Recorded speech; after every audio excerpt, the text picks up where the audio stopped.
Mashamhanda. Welcome to Inventors of Success. Okay. Good. Oh, a lot of people are well aware of the name Mashwede, but probably not in the same light with the men behind it. So who is Mr. Alex Mashamhanda? Right, well, I'll start giving you my basic story from birth.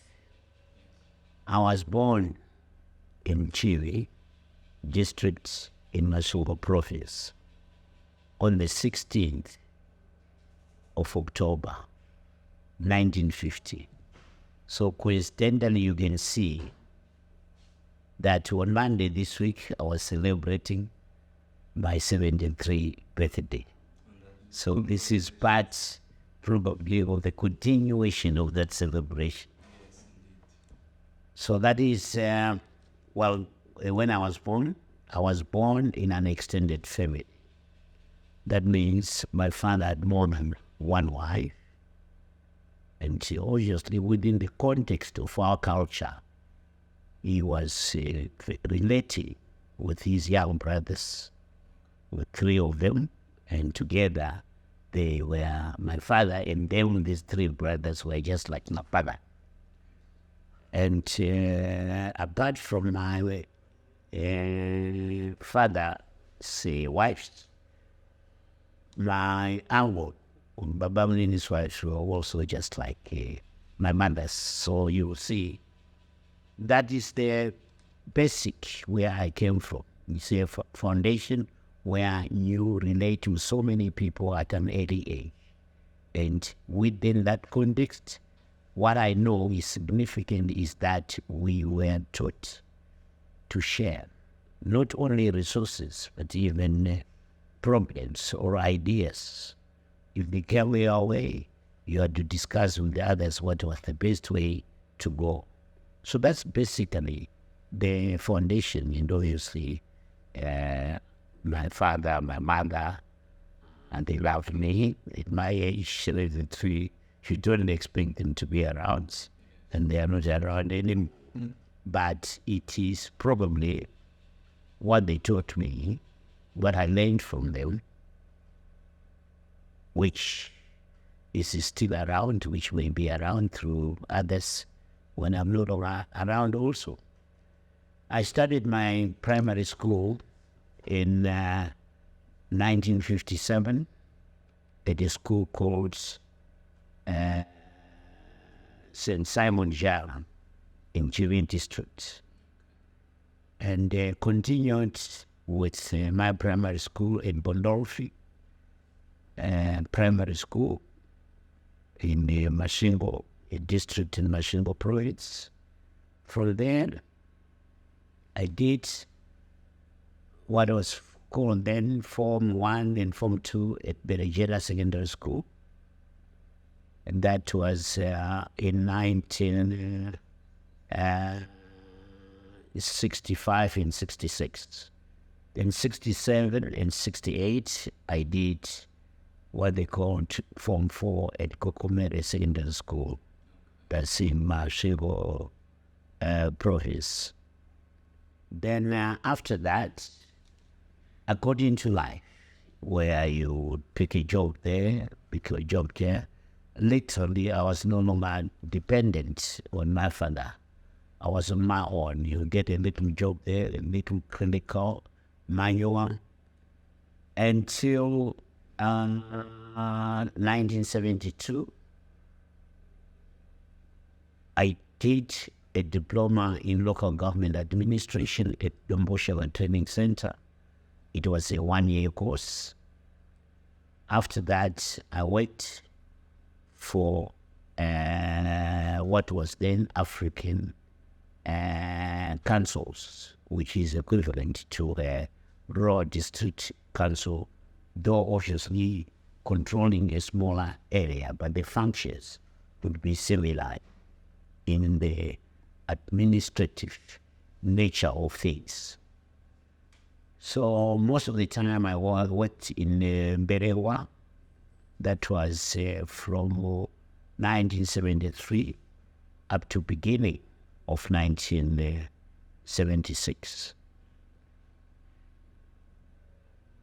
In February 1976, I joined the commercial bank, which was Barclays Bank of Zimbabwe Limited, as a clerk.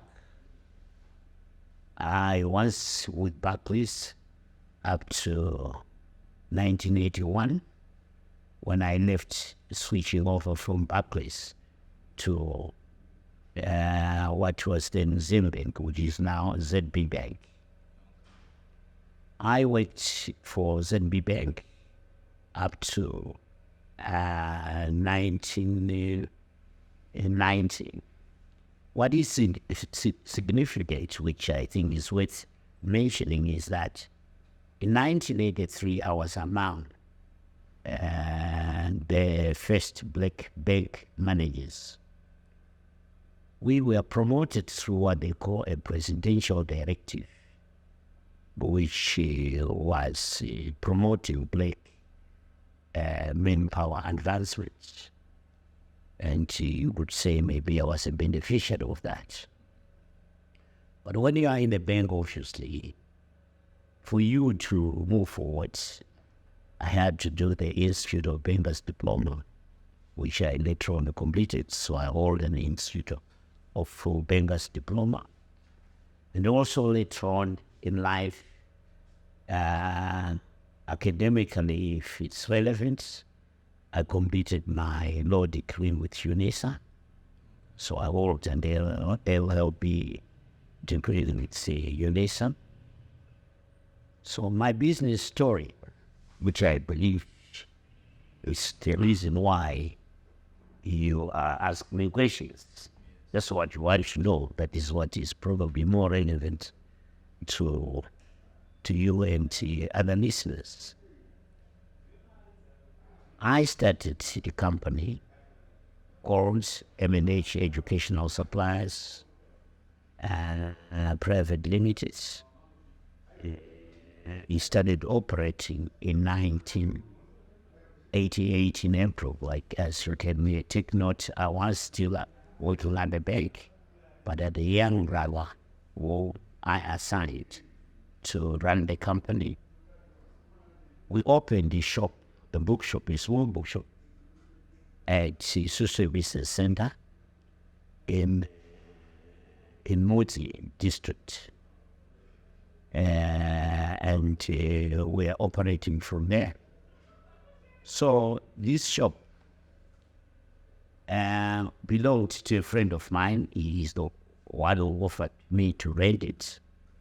And the salary and the rentals were coming from my salary. At that time, I was still in the bank. So my young brother, I paid him his salary from my salary, and the rentals were coming from my salary. You might also want to know why when I went into book selling business. This idea was not out of my own wisdom. A friend, Gabriel Martinike, who is now late, encouraged me to go into that business. He was an author. He wanted to publish textbooks, and he wanted to distribute them. So he encouraged me to form a distribution company. That's how we started M&A.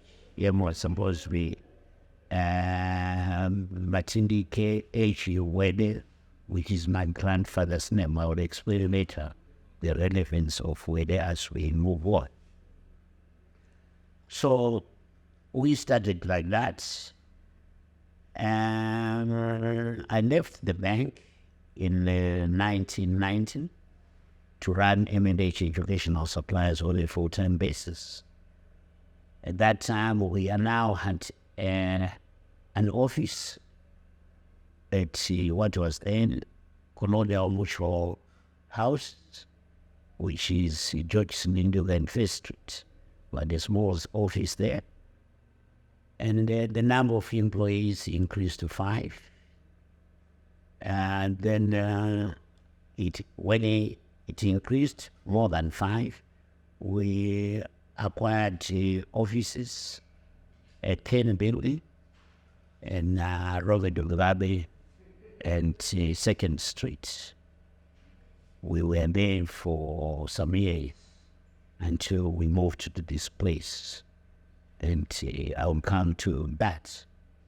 And what is significant, which is worth noting, it is that in 1991, I had started running the company in less than a year. We were rated by the publishers, announced the five best-selling booksellers in the country, which I believe was an achievement. But what is significant is that in that year, in 1991, we bought an industrial estate, which is estate number 363 South Road in Norton. We later on built a property there with factory, which we completed in 1996. In 1992, we bought a estate in Longleys, Marondera, an industrial estate also, and we put up another, structure, warehouse, factory, whatever, it will be multi-purpose for use. Why I'm mentioning this is you look at it in the context of the journey which our economy as a country moved through. It eventually went into hyperinflation. So I would say probably the decisions which were making at that time paid dividends later on, because the effect on us was not as it would have been if we did not have properties. Also, going to properties, as you are interviewing me here, we are at Mashwede House, which is our property. We bought the lands in 2000s and started building in 2002. Yeah, and we completed this building where we are now, Mashwede Towers, in 2003. We also have, states in other parts of Harare, but they are mentioning what we call Mashwede Industrial Park. That's in Highland, or of Lenny.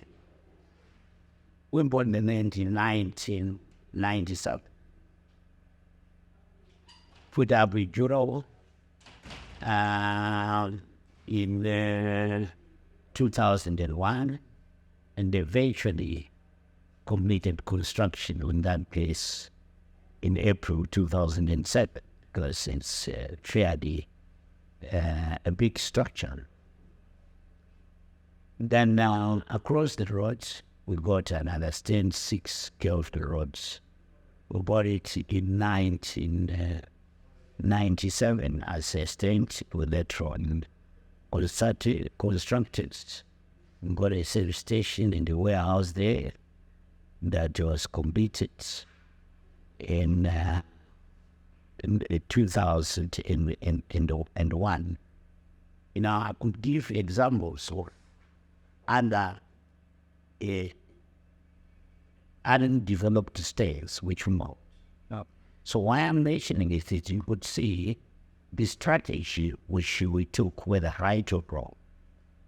We were investing in property. And so because you won't have sufficient money to go and buy something already developed to buy lands, and over time you develop that land. So at the moment, I'm sure you might be aware, we got quite a number of land which is now developed and which we own. But all of it, we never bought something which was being sold by someone. We built ourselves. So if we were to be proud, we would say we are adding on to what was there in the country. We are not literally simply changing ownership from one person to another without creation of any economic activity, like employing or buying building materials. We are adding on because we created, and also I'm sure maybe for the insight we can look at, say, if we had put this money in a savings account in a bank, we would be holding that thing because it would have been eroded by inflation.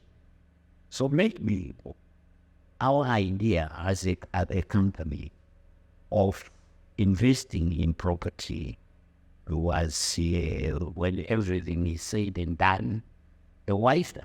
I can't say we made wrong decisions now, because the effect on the impact of high inflation on our business activities was reduced. It was there, of course, but it would have been worse had we not invested whatever little which we had in that land trust and then in the construction of a period. So we would say maybe we were making right decisions. Then when I did next step, I will say that you would want to know as a company how we were performing. As I said, the study story is everyday educational suppliers. In April 1988, let's say business in the inwards. By 1991 and 92, we formed other companies apart from investing in names. So we saw the need for diversification to cushion ourselves about against the challenges, changes in the economy, which obviously eventually were happening at a very fast pace, at least according to my observation. And we came up with Mashwede diesel services, MT and N distributors, Lagranti Auto Electric Company, Ropalix Auto Electric. All these companies were engaged in different economic activity. But the name that later on, or currently, after heritage, is in the public domain, in the forefront. It's like our trademark. People know us by that. It's Mashwede Holdings, which comes from Mashwede Diesel Services Private Limited. So I want to mention that for the public, where does the name come from? Sounds so funny. Some might think maybe a Japanese or once kind of language. My father's name is Mashamhanda. My grandfather's name is Wede.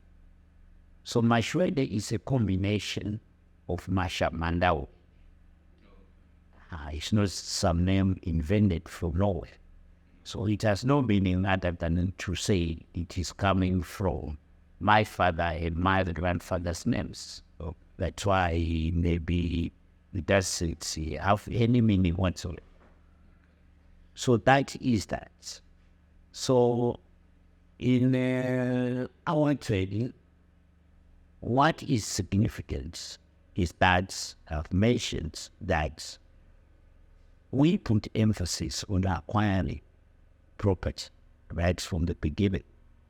Why? You came from a poor background. You are always scared to go back where you came from because you know the meaning of poverty. So you cushion yourself about going back to the foundation. And you do so by taking steps like acquiring property where even things go wrong, you got something to fall back on. Like creditors or maybe you might be compelled to sell that property.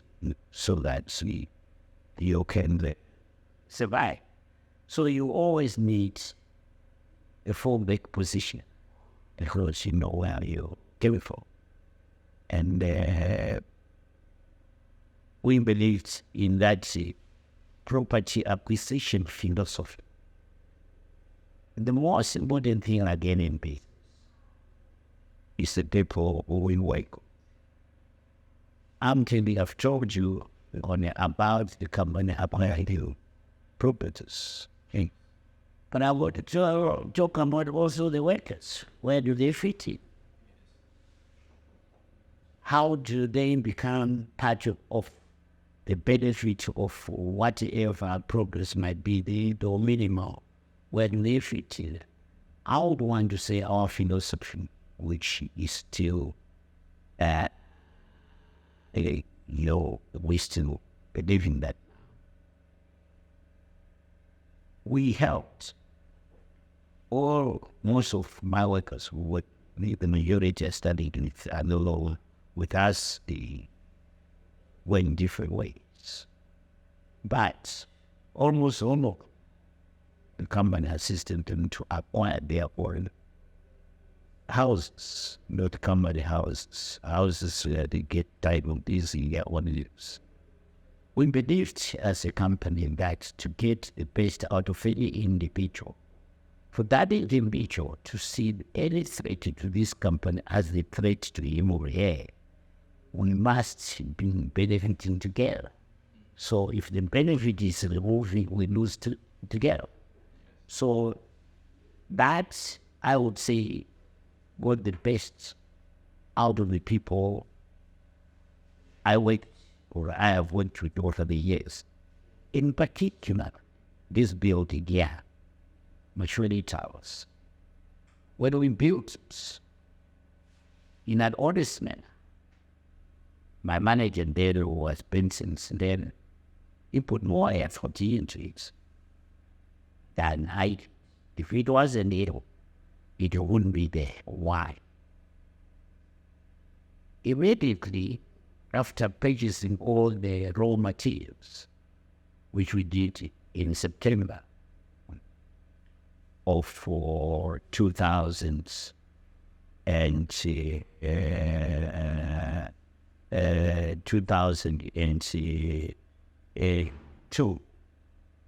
in November of that year, the dollar collapsed significantly. It almost lost its purchasing power or its value. Will be better times. So assuming we are not that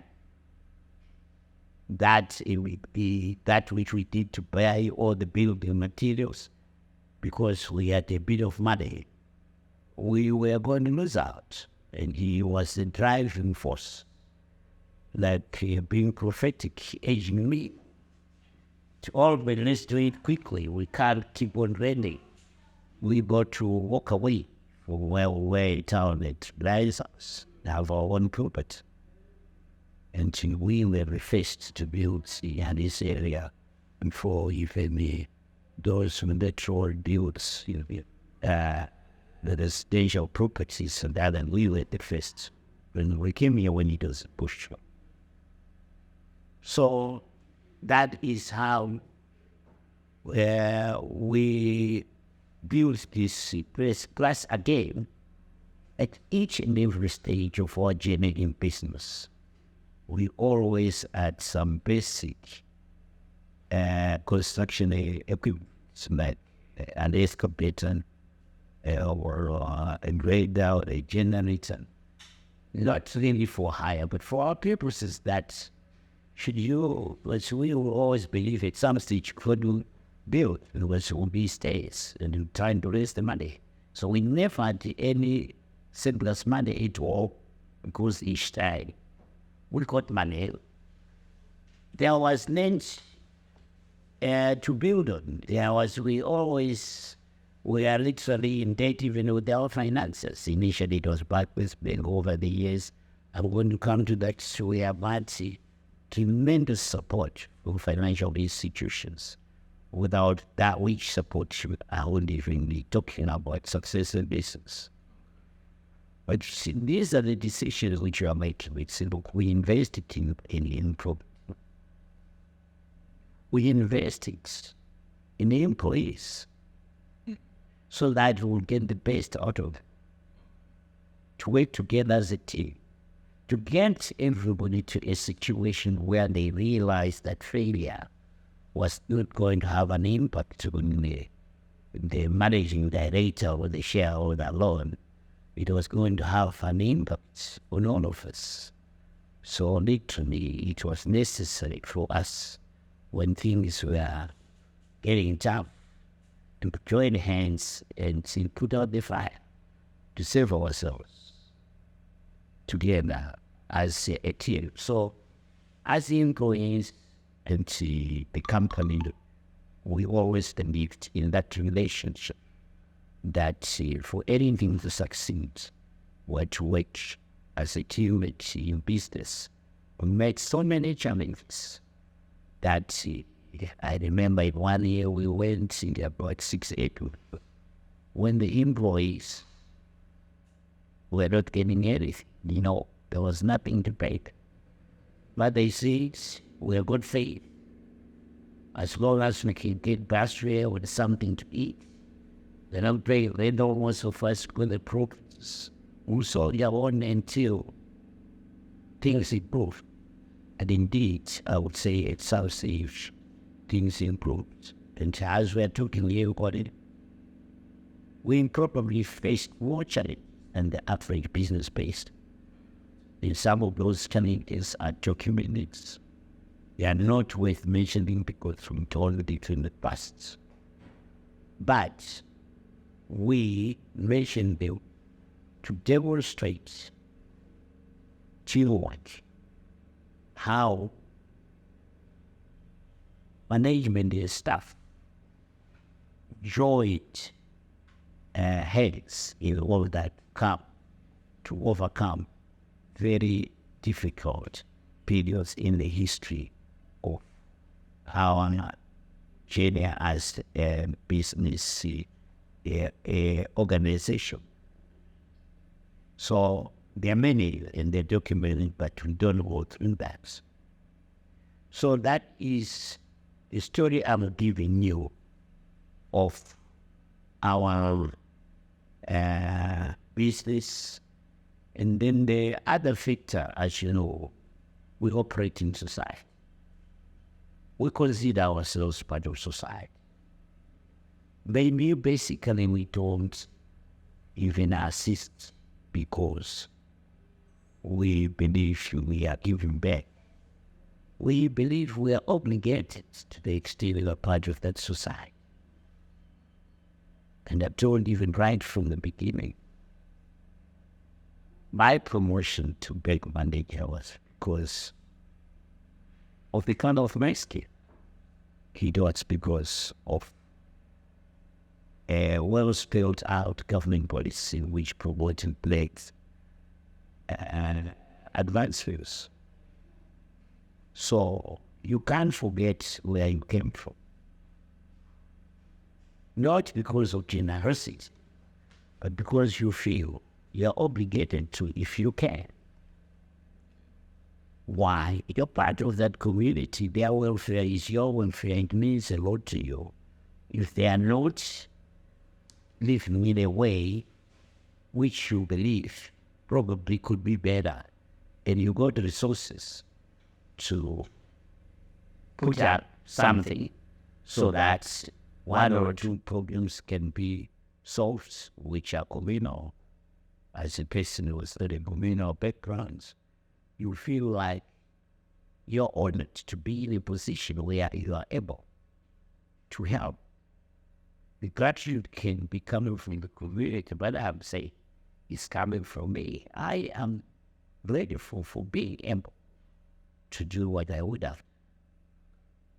So that may make me move into what we did as an organization for the community or together with the community. What is significant, if I want to say it in chronological order, is that in 1992, we joined the community and the Catholic Church in constructing a dam at a place called Mashamhanda, a dam in Chile. Our role was to hire earth-moving equipment. We hired it from Wellington to Chile. At that time, we didn't own any earth-moving equipment at that time. We at least appropriate for the job, which was a bulldozer and lorries to move material. We did that with the community. Later on in that place again, in a year, we put up a deep tech. And obviously you go through the authority for the plans and everything. But I would say the idea came from us. And we financed everything. The community also contributed through any labor required. So, in the area, same area, we got a rural township called Sese. We sponsored the electrification of the rural township. When I say we sponsored, it means we won't get a contractor. It's our own expense. And the material required to put up the electrical line, from the point we are drawing it up to there, obviously the authority will be supervising to know that you are doing it according to their standards, and then they come and take up. For this project, I'm talking about both the township, the contribution from rural electrification was a transformer. We contributed to transformer. Then at the end, same area, we sponsored electrification of which a combined secondary and primary school where I studied my education. Then I'm on secondary school, and that's it's the Simon where I studied primary school. This further electrification in other ways. We did exactly what I've already described. It will be our own contractor who does everything. Again, at that school, governments, and through rural electrification assisted with a transformer, but all the other work was done by us.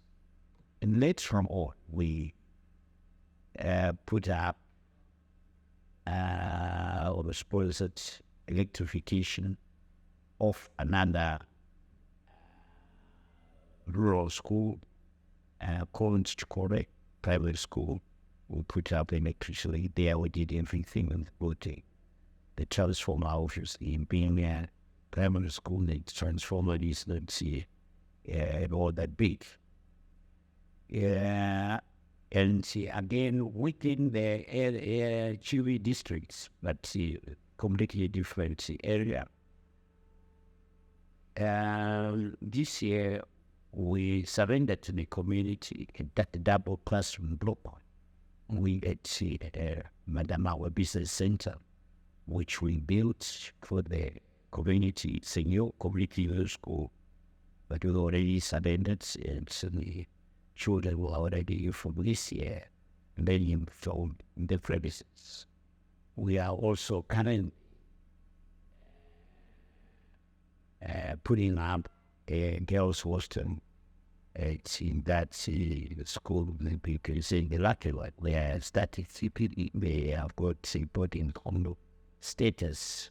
So we hope if things go well, we should complete the event of this year so that the girl child can start having a facility, using the facilities from the beginning of next year, which will be in January when they're opening in the first school term. So you can see I've mentioned emphasis on one district, but also there's about, the limited to one district. I think in Mashwede, rehabilitating the roads, probably about 75 to 80 kilometers using our buildings. As we are starting, I told you, we're starting in Shisha. And he got one in 1992. The ladies there at the money to build a preschool. We put all the building materials. And we see, we assisted in different areas through various requests which we get from the community. In so many programs where if I was going to go through them, I might spend the whole day. What is so significant, I will say, from 1997 up to 2012, through M&H Educational Supplies, we were the official sponsor of the national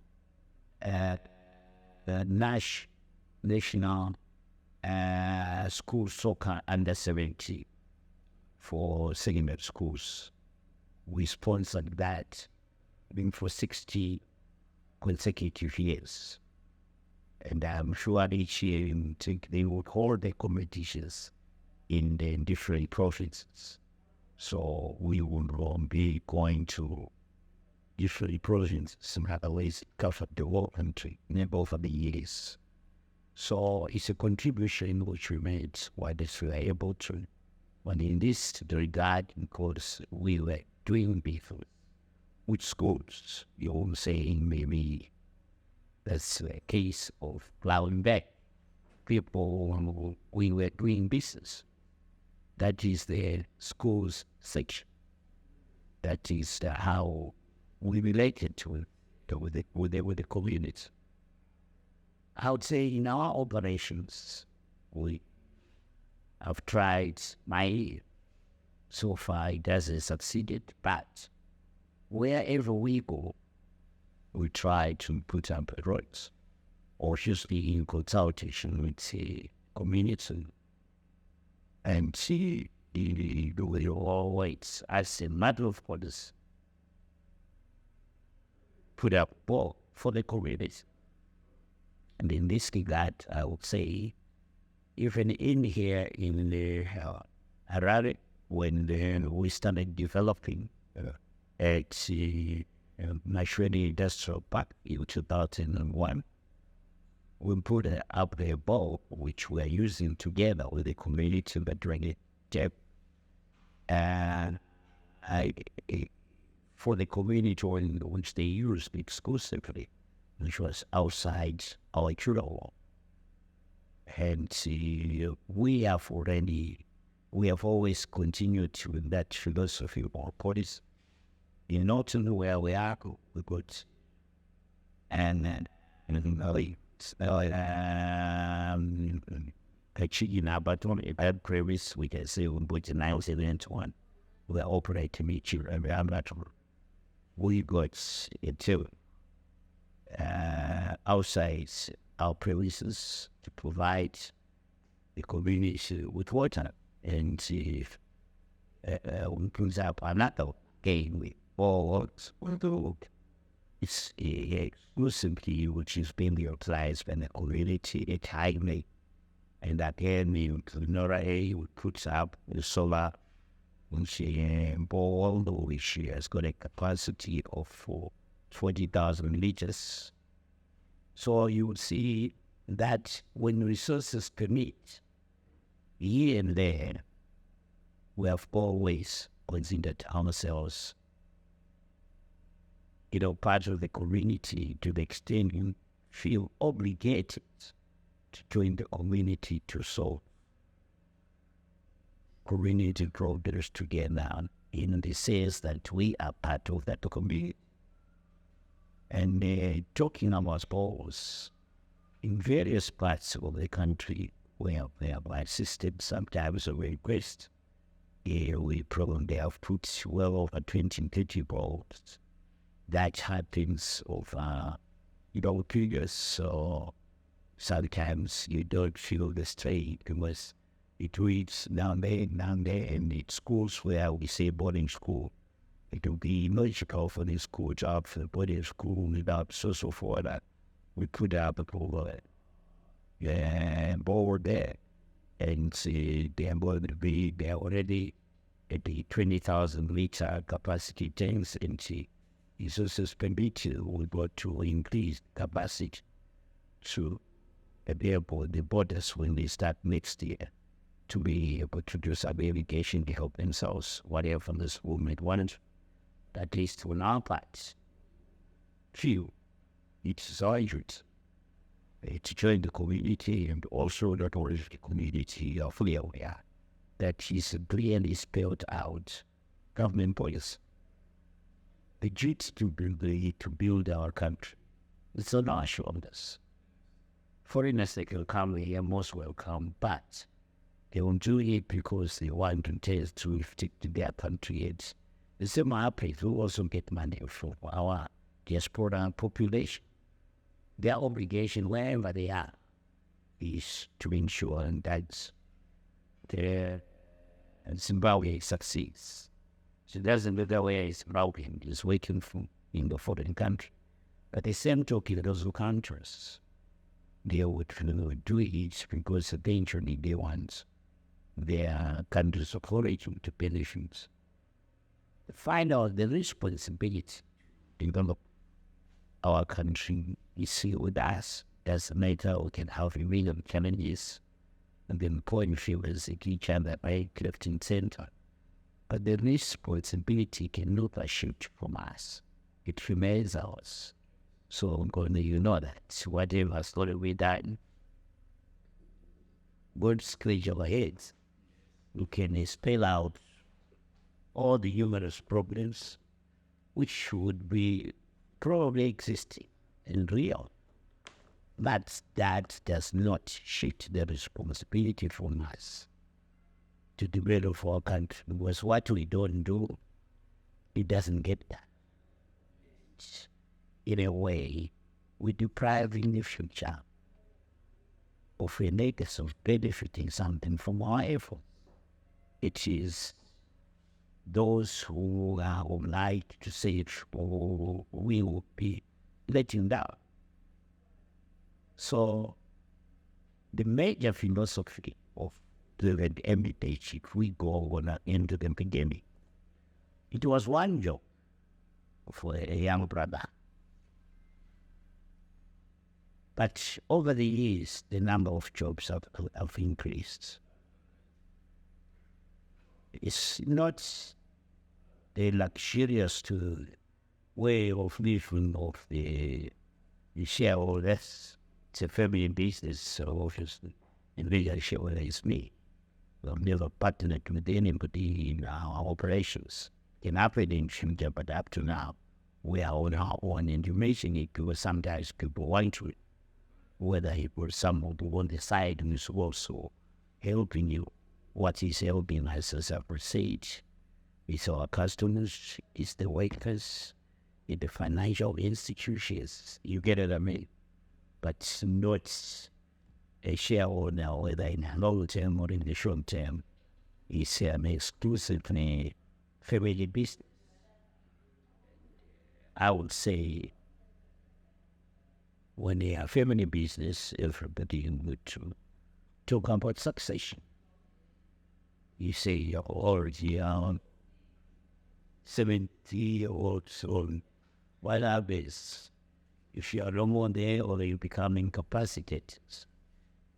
2013, two of my sons, one is a chartered accountant, the other one is a master's economics, joined me.